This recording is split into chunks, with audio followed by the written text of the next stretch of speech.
A gente tem que restabelecer a verdade e eu vou mostrar e provar para vocês que sim, o governo Lula está em parceria com os governos estaduais de direita, não só, estimulando uma onda de privatização de presídios. Antes de eu mostrar as provas em detalhe, já tem o caso no Rio Grande do Sul. Muito importante. Veja, o neoliberalismo ele se caracteriza por uma mercantilização violentíssima de todas as esferas da vida social. Não que o capitalismo já não tenha essa característica. O capitalismo é a mercantilização universal. Só que a luta da classe trabalhadora impõe certos limites a essa mercantilização, né? Então a gente conseguiu, a partir de acúmulos de décadas de lutas, como consequência também da existência de um campo socialista no século XX e tal, impor certos limites à dinâmica de mercantilização própria do capitalismo. O neoliberalismo é um projeto político que tem como objetivo retirar todos esses limites à mercantilização e levá-la ao máximo, ou seja, ampliar o máximo possível a mercantilização da saúde, da educação, da cultura, do lazer, do meio ambiente, da infraestrutura, do transporte, do cuidado, de tudo, de tudo, de tudo. É uma ideia, gente, isso aqui é uma ideia muito importante, né, que muitos neoliberais vão defender, a perspectiva da existência do Estado mínimo, né? A ideia de que o Estado não pode participar de processos de investimento que sejam muito grandes ou que tenham essa notoriedade maior, porque você, ao deixar para o mercado, isso vai garantir que sejam ofertados melhores serviços do que os serviços públicos. A única área que os neoliberais defendem que o Estado tenha muito investimento e muita preocupação é a área da segurança. Por quê? Porque a área da segurança é a partir do financiamento das polícias, das forças armadas, dos aparelhos de segurança, dos aparelhos psiquiátricos, de todos os aparelhos que possam garantir a viabilidade da livre concorrência e do livre mercado. Então não é Estado zero, é Estado mínimo. E a única área que esse Estado vai se fortalecer é na área da segurança, para poder garantir que as empresas, que as iniciativas privadas façam o que elas bem entenderem. Por quê? Porque elas muitas vezes vão enfrentar a oposição de partidos, coletivos de trabalhadores, e aí você senta a bolacha neles para poder garantir que eles se desmobilizem, para garantir que eles não façam mais esse tipo de notoriedade política. Você ataca as instituições estáveis de emprego, de saúde, de moradia, para que ninguém tenha coragem de se manifestar, para que ninguém tenha coragem de se organizar, porque no processo de carestia econômica, no processo em que ninguém mais tem dinheiro para porra nenhuma, você não vai arriscar. Você não vai arriscar perder teu emprego, você não vai arriscar perder tua casa, você não pode arriscar. Essa é a questão, tá ligado? Mas mesmo o projeto neoliberal, em vários países teve algum cuidado de não levar esse neoliberalismo para todas as áreas, preservando, por exemplo, sistema carcerário, né? Então, é uma característica da face mais extrema, mais violenta, mais neoliberal que existe você ampliar as privatizações e a mercantilização até no sistema carcerário, fazendo do encarceramento em massa um grande negócio. Isso faz bastante sentido, né? Tendo em vista a gente pensar como que essa estrutura está organizada, por exemplo, com a própria história do Brasil. Acho que o exemplo que a gente tem de correlação que a gente pode estabelecer com isso são os Estados Unidos da América, né? Um lugar que a gente tem a incidência de pessoas sequestradas de África para lá, para poder fazer o trabalho escravo nos campos de algodão do sul, em outras tarefas e tal, e de como essa política de privatização de presídios serve exatamente para poder manter o projeto político da elite dominante nos Estados Unidos, da burguesia dominante de lá. Porque depois de 1865, que você tem a Guerra de Secessão, né, a Guerra Civil dos Estados Unidos, você vai ter a chamada 13ª Emenda, que vai dizer que nenhuma pessoa pode ser escravizada, a não ser que ela tenha cometido um crime. Ó, pra ninguém falar aqui que eu tô tirando essa informação do meu cu.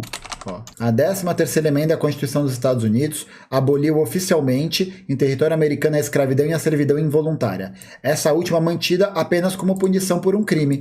Então, como que a lucratividade dos presídios vai operar? Ela vai operar primeiro, né, no processo de encarceramento, de opressão da classe trabalhadora, como ela já opera, mas essa lucratividade vem exatamente da perspectiva de que Quando você tem uma pessoa que vai trabalhar para servidão involuntária, isso significa um custo de mão de obra muito baixo.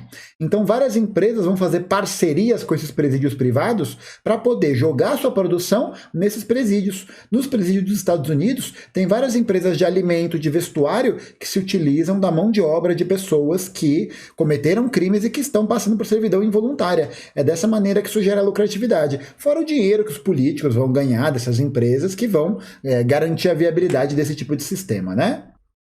Não à toa que o neoliberalismo dos Estados Unidos, onde foi um dos mais violentos do mundo, avançou muito no processo de mercantilização do encarceramento em massa, né? Virou um verdadeiro e uma negócio, associação com a escravidão, né? Com os resquícios da escravidão. Análogo à escravidão, com mais de 500 mil pessoas. Nossa. A última vez que eu vi esse número, em 2021, mais de 500 mil pessoas trabalhando em condições análogas à escravidão e ganhando assim, uma miséria, sabe? E está avançando no Brasil. Então, veja, o governo Lula...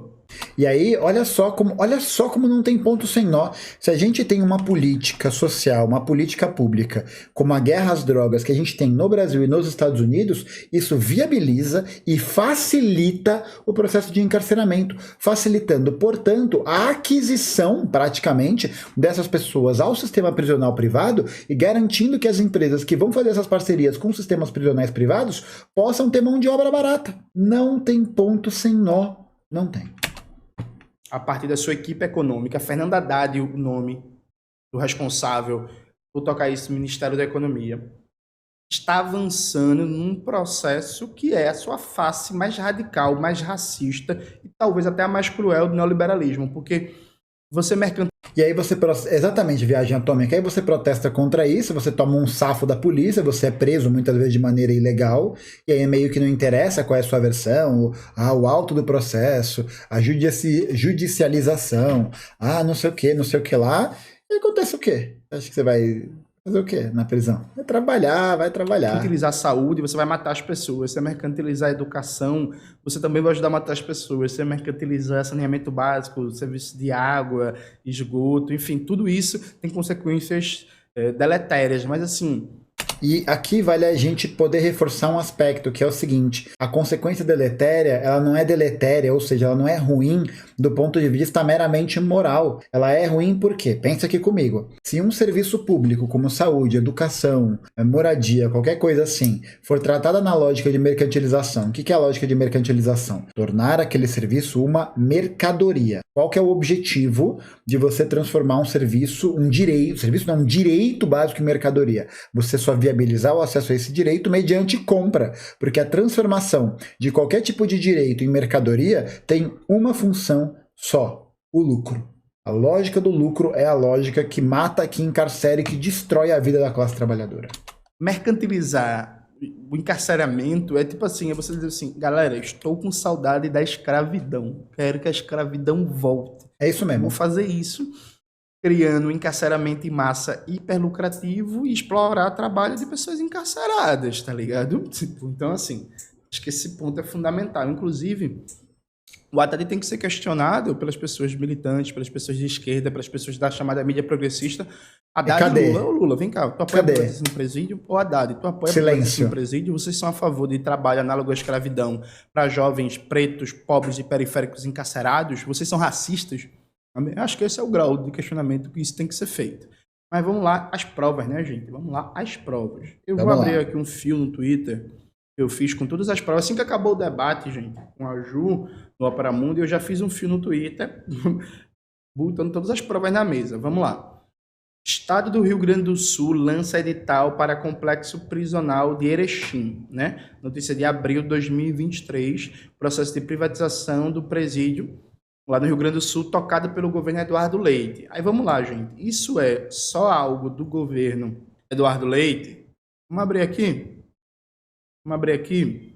Com o apoio do Banco Nacional de Desenvolvimento Social e Econômico, BNDES, o Estado do Rio Grande do Sul relançou, aliás, o edital de parceria público-privado para a construção, manutenção e apoio à operação do complexo prisional de Erechim para o processo licitatório que será realizado em junho na B3. Ou seja, gente, do site do BNDES está dizendo que foi com apoio do BNDES que foi relançado o edital para privatização do banco.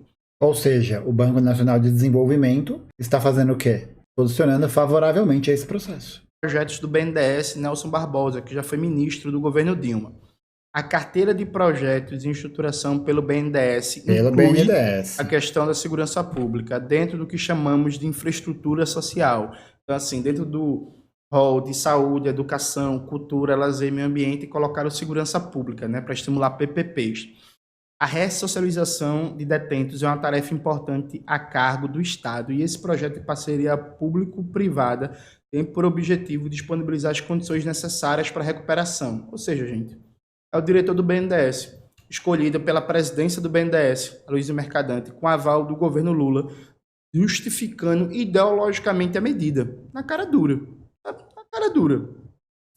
A cara dura. Ninguém debatendo Aí isso. que tem. Bizarro. Por meio Bizarro. da parceria público-privada, o Estado do Rio Grande do Sul vai remunerar a concessionária pela gestão desse complexo prisional, de acordo com o atingimento de índices de desempenho determinados no contrato, ao longo de 30 anos previsto para a concessão. Gente, se você é uma empresa privada e você assina um contrato para gerir um presídio por 30 anos e seu lucro depende do aumento da clientela do presídio, o que isso vai gerar, gente? Isso vai gerar ou não mais lobby, mais interesse econômico pelo aumento do encarceramento. Isso vai gerar ou não maior pressão para intensificar o encarceramento em massa. Tipo, sabe, gente? O que você espera disso, né? Essa resposta é bem simples. Vamos imaginar que a gente está falando do governo FHC. Qual seria a sua resposta para essa pergunta? Sabe? Tipo, é difícil, né? E o secretário de Parcerias e Concessões do governo do Rio Grande do Sul está aqui elogiando a medida, né? Quando desenhamos qualquer tipo de parceria público-privada, estamos buscando oferecer melhores serviços para as pessoas. No caso do novo presídio de Erechim, acontece da mesma forma. Queremos investir na ressocialização e diminuir o déficit no sistema prisional. Por isso, essas medidas são boas. Isso daí não precisa ser aprovado em Câmara porque é um projeto do Banco Nacional de Desenvolvimento que faz parceria com o Estado. Para toda a sociedade. Massa? Aí veja, é uma decisão do BNDES colocar na sua carteira de crédito também presídios. Sabe? Que o BNDES poderia não colocar isso na sua carteira de crédito. O BNDES é comandado pelo governo Lula. Aí vem aqui o segundo argumento, veja. O governo anuncia novo marco de PPPs e quer até 10 bilhões em investimento. 100 bilhões. 100 bilhões. Aqui tem uma declaração do secretário do Tesouro da Fazenda, o Rogério Seron, que ele disse o seguinte.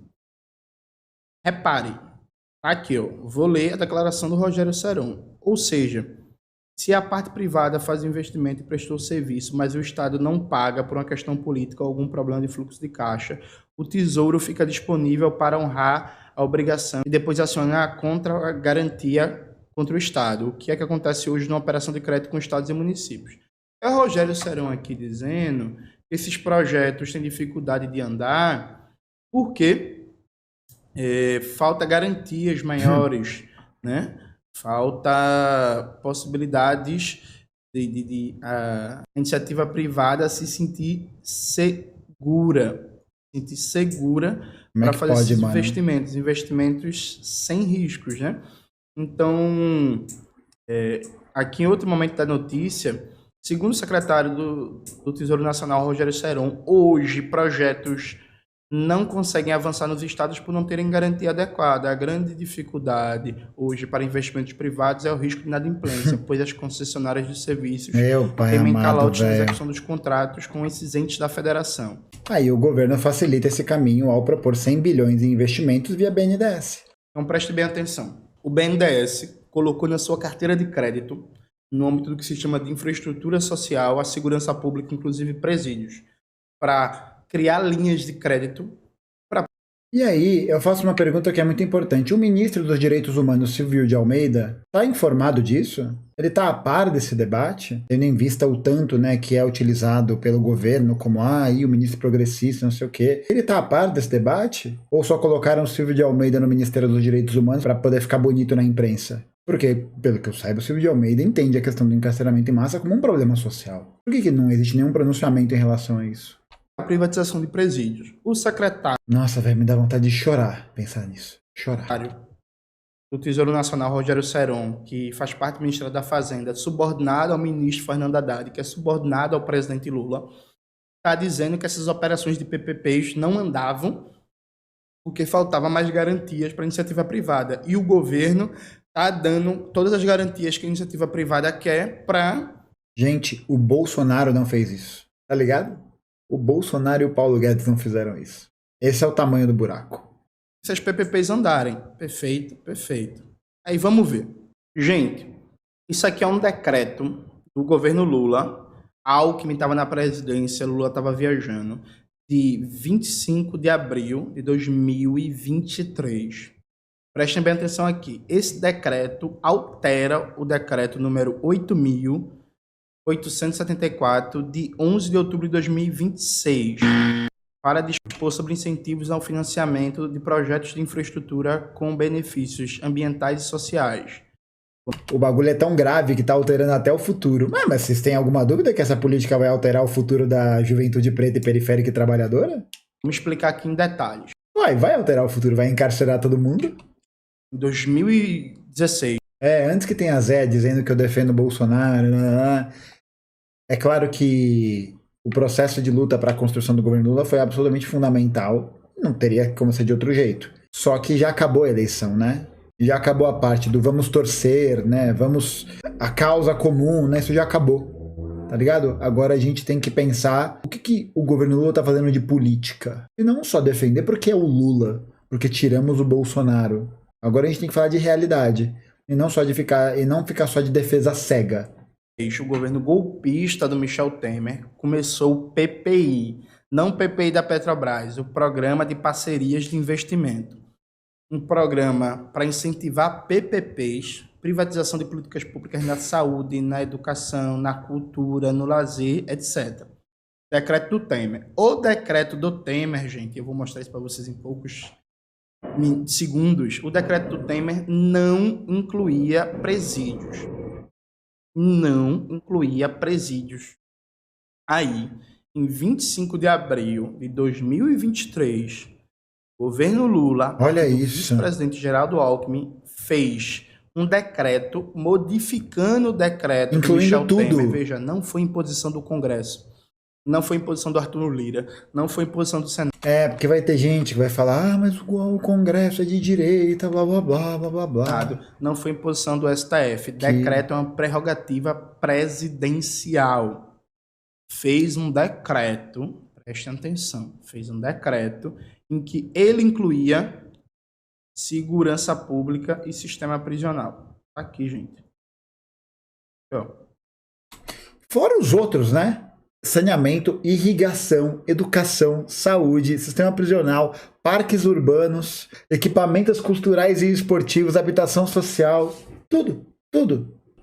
Item 10. Sublinhado aqui para vocês.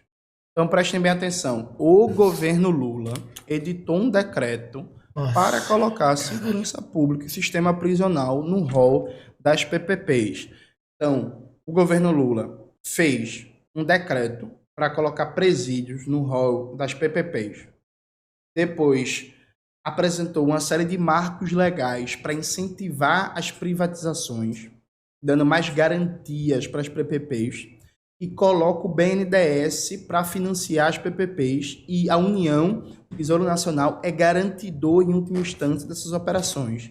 Gente, isso é ou não o governo Lula incentivando a privatização de presídios? Isso é o objetivo, gente. Eu vou mostrar aqui o decreto do Temer.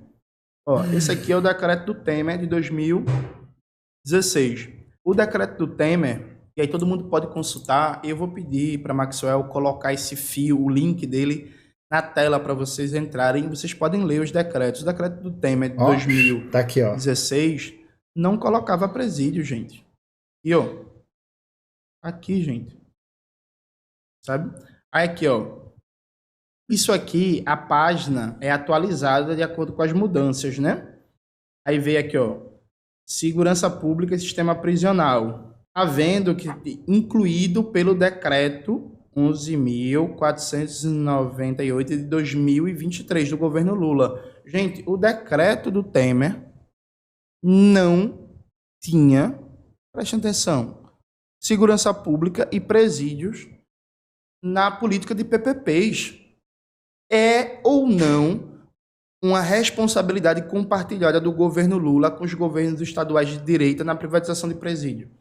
Então, veja, sim, o governo de Santa Catarina já está avançando na privatização de presídio. Gente, tudo que foi saneamento básico já estava.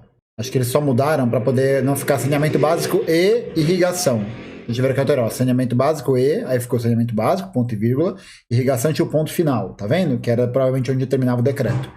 Aí mete ponto e vírgula, ponto e vírgula, ponto e vírgula, ponto e vírgula, entendeu? Acho que foi isso. Presídios.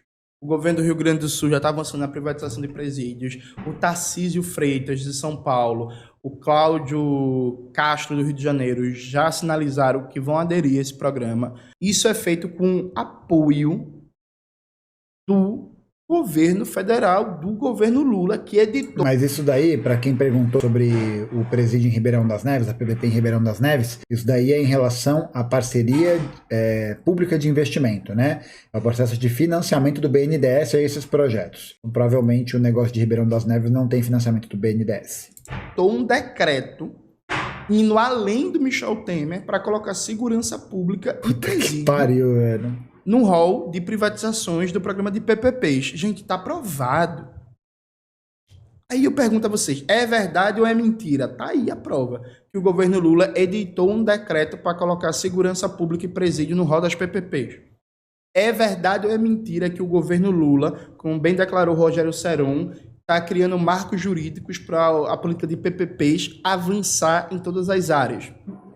É verdade ou é mentira que a presidência do BNDES colocou na sua carteira de projetos segurança pública e presídios para estimular PPPs, privatização? Percebe, gente? Então, assim, vamos lá. Dá para negar, pessoal. Porra, a gente é militante. No caso, o BNDES vai financiar o investimento das empresas privadas, exatamente. A gente diz que é antirracista, a gente critica o encarceramento em massa, a gente critica a guerra às drogas. A gente vai ficar calado com o governo Lula avançando numa coisa que nem Temer, nem Bolsonaro avançaram. Sério, a gente já tem um problema fodido de encarceramento em massa. O Brasil tem praticamente 1 milhão de pessoas presas. A gente agora vai importar um problema dos Estados Unidos, que é fábricas de trabalho análogo à escravidão nos presídios, em massa, junto com mercantilização total do encarceramento em massa. É sério isso, a gente vai ficar calado, a gente vai fingir que isso não existe, a gente vai dizer que a culpa é só dos governos estaduais de direita. Não é não, gente. Do Congresso, né? O governo federal tá aí a prova, pô. E veja, não foi o Congresso não, atenção, antes de você dizer, foi o Congresso conservador. Não, é um decreto.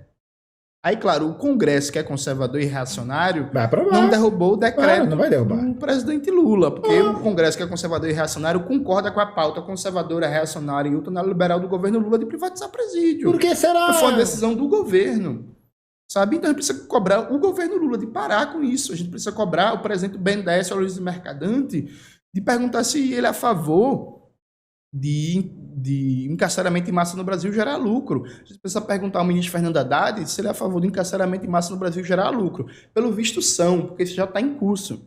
Percebe? Então aqui não tem meias palavras, não tem interpretação, não tem narrativa, não. Está aí provado. Sim, o governo Lula está estimulando a privatização de presídios em parceria com os governos estaduais. Isso precisa ser repudiado, isso precisa ser condenado, e todo o movimento negro, toda a militância, todos os intelectuais, todo mundo que diz ter compromisso com a classe trabalhadora deve repudiar, denunciar e começar um movimento nacional para derrubar isso, porque não é aceitável que um governo que se diz popular, que se diz de esquerda, com um partido que se diz de esquerda, com Lula que se diz de esquerda, seja responsável por instalar a mercantilização total do encarceramento em massa no Brasil. Isso é grave, isso é gravíssimo e não existem meias palavras para isso, percebe? Maiores dúvidas? Leia um livro da Michelle Alexander, A Nova Segregação, que faz esse debate justamente sobre o sistema prisional nos Estados Unidos. Tudo que está denunciado ali naquele livro, bota ele na tela, Maxwell, pode se transformar no Brasil com essa medida do governo Lula. Então, sim, quem é do Rio Grande do Sul vai combater a privatização dos presídios que é promovido pelo Eduardo Leite. Quem é do Rio de Janeiro vai combater a medida do Cláudio Castro. Quem é de São Paulo vai combater a do Tarcísio Freitas. Mas a gente não pode fingir que essas medidas estaduais não têm apoio federal, não têm apoio do governo Lula, que sim, está incentivando a privatização de presídios. E agora a gente vai ver quem tem compromisso real com a classe trabalhadora, quem tem compromisso real com o antirracismo, na denúncia e no enfrentamento a isso. Quem fica calado, a história não vai cobrar não, porque a história não cobra nada. Mas eu, particularmente, vou lembrar disso o resto da vida. Eu levo a sério meus 10 anos de militância e as palavras de ordem, a luta, os debates, os enfrentamentos contra o encarceramento em massa e contra o genocídio da população negra. É isso, galera. Espero que vocês tenham gostado do demais, vídeo do canal. Não se esqueça de se inscrever no canal, ativar o sininho, curtir esse vídeo, compartilhar. E vai ter gente xingando o Jones por causa disso. Beijo e até a próxima. E vai ter gente xingando o Jones por causa disso. Pode acreditar, pode acreditar.